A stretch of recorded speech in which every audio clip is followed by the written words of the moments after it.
प्रिय मेरे समस्त KBS के TGT के समस्त प्रतियोगी छात्र छात्राओं के लिए मैं एक मेरी तरफ से विशेष सुझाव, ताकि जो कम समय बचा है उस कम समय में हम कैसे उसको सफलता प्राप्त करें, उसमें कैसे सफल हों, इस संबंध में मेरे सुझाव, जिसमें देखिए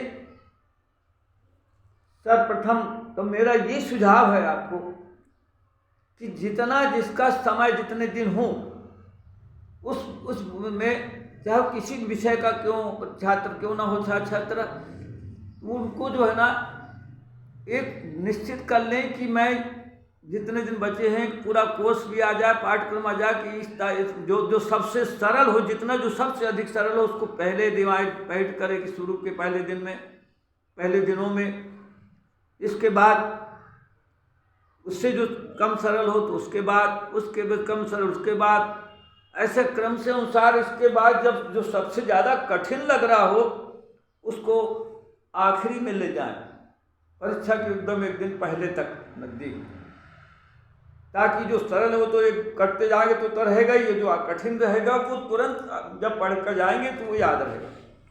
ये पहला सुझाव। इस संबंध में बताना चाह रहा हूँ कि जैसे उदाहरण के लिए संस्कृत के छात्र, जैसे 5 दिन बचे हैं तो 5 दिन में ऐसा बांट लें, कोई गणित के मालूम 10 दिन है, किसी कितने दिन है, तो उसको डिवाइड कर लें और सरल से कठिन की ओर उसको बांट लें।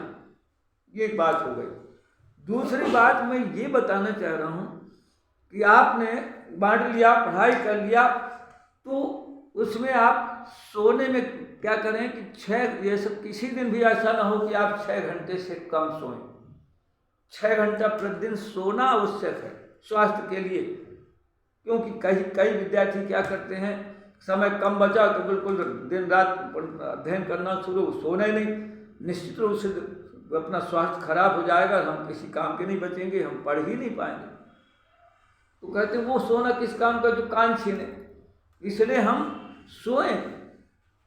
और ये भी बता दो तो सोने के लिए जब आखिरी जिस दिन पेपर होता है उसके पहले कितना मेहनत कर लेंगे। जिस दिन पेपर होता है उस दिन तो 6 घंटा और है ना अनिवार्य है कि उस दिन तो ऐसा होना ही नहीं कि उस दिन और पूरे रात लगा दिए, बोले हम तो पूरा पढ़ के जाएंगे। कोई बिल्कुल फिर आपकी बुद्धि काम नहीं करेगी अगर आप ऐसा किया। इसलिए अवश्य उस दिन पूरा स्वस्थ होकर सोकर फिर आप जगे। अर्थात भले आप मान लो शाम को आप 10 बजे से सो गए तो आप मान लो 4 बजे जग करके फिर उधर टाइम हो तो 2-3 घंटा भले पढ़ लो, लेकिन उस दिन जिस दिन पेपर उसके पहले सोना बहुत आवश्यक है, तभी आप कुछ कर पाएंगे, क्योंकि मस्तिष्क स्वस्थ होना चाहिए। अब इसके बाद आप बताना चाह रहा हूँ कि आप परीक्षा हाल में पहुँच चुके। परीक्षा हाल में जैसे पहुँचे तो आपके सामने पेपर आया। पेपर आने के पहले सबके इष्ट देव होते हैं। इष्ट देव आप समझते हो, देवता तो बहुत है, सभी पूजते हैं, लेकिन इष्ट देव जो होता है कि जो संकट में सहायता करते हैं, एक ही सबका रहता है। जैसे मेरे बजरंगबली, जब कोई विशेष संकट आता है मैं पहले उनको पुकारता हूँ। तो इसलिए जिसका जो इष्ट देव हो, कोई दुर्गा जी को, देवी जी को इष्ट देव मानता है, कोई बजरंगबली को, कोई राम भगवान को, कोई सरस्वती जी को, कोई गणेश जी को, कोई ईसा मसीह को, अपने अपने देवताओं को अपने अपने धर्म के अनुसार, जिस धर्म के विद्यार्थी उनको अपना तुरंत पेपर पढ़ने के पूर्व आप अंदर से आत्मा से उनको याद कर लें कि आप मेरा पेपर सफल कीजिए। इतना पहले करें, विश्वास रखें, बहुत कुछ आपको सहायता मिलेगी और आपको लगेगा कि मेरा पेपर सरल हुआ, मैंने उनको याद किया। मामूली नहीं है ये बात। अब इसके बाद और दूसरी बात मैं ये बताना चाह रहा हूँ कि आपने जैसे ही पेपर पढ़ा, आपको लगा कि पेपर बहुत कठिन आया है, तो आप तुरंत घबरा गए। याद रखें, घबराना नहीं चाहिए। पेपर देख कठिन आया तो आपको समझ जाना चाहिए कि पेपर कठिन आया तो सबके लिए कठिन है, कोई मेरे लिए वर नहीं। और उसमें कम मेरिट कम में जाती है, कम अंक में, इसलिए उससे घबराना नहीं। अगर घबराए तो उसमें अपने आप और जो मस्तिष्क इधर उधर चला मानो जाकर हम नहीं कर पाते, इसलिए घबराए नहीं, ये विशेष है। और दूसरी बात, इसके बाद समय का विशेष ध्यान दें कि जितने टाइम मिला है उतने हमें हमारे पूरे प्रश्न हो जाए, उत्तर उनका हम हल कर पाएंगे कि नहीं। इसके लिए अगर आपको पहले से कोई मॉडल प्रश्न मिल जाए, प्रश्न पत्र, तो उसको हल करके समय को उनका देख लें और आपको सुविधा हो जाएगी ताकि छूटे ना, ये विशेष। तीसरी एक और बात देखिए, उसमें विशेष सावधानी, आप एक आत्मा परमात्मा से मिली रहती है।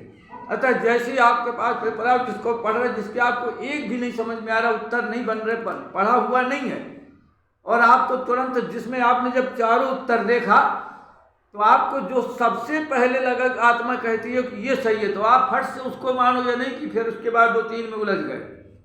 पहले जो आत्मा परमात्मा से मिली, जो कहेगी, पहले आपको तो जो आत्मा ने पहले कहे शुरू में कि यही सही है, तुम उसको फट से उसको उत्तर मानो, जो आपसे नहीं बनता उसकी बात करो। या विशेष रूप से इनका बहुत जरूरी है, इनका ध्यान देना। और इसके साथ ही साथ प्रश्न को जब आप हल करते जाएं तो उसमें लेश मात्र भी परवाह न करें, चिंता को छोड़ते हुए और बड़े ही उस सरल मन से, सरल स्वभाव से, और आप उन प्रश्नों को हल करते चले जाएं। अगर आप इन चीज़ों का विशेष अगर ध्यान दिया आपने कि भाई जितना मैंने कहा, तो आप निश्चित रूप से सफल होंगे। ये बात आपको मैं बार बार बता रहा हूँ कि इस बात को आप मत भूलना। समय सोना वाला बात के सोना, मैं अपने सिलसिले में बार बार बोलता हूँ कि मेरे ऊपर गुजर चुकी। मैं जब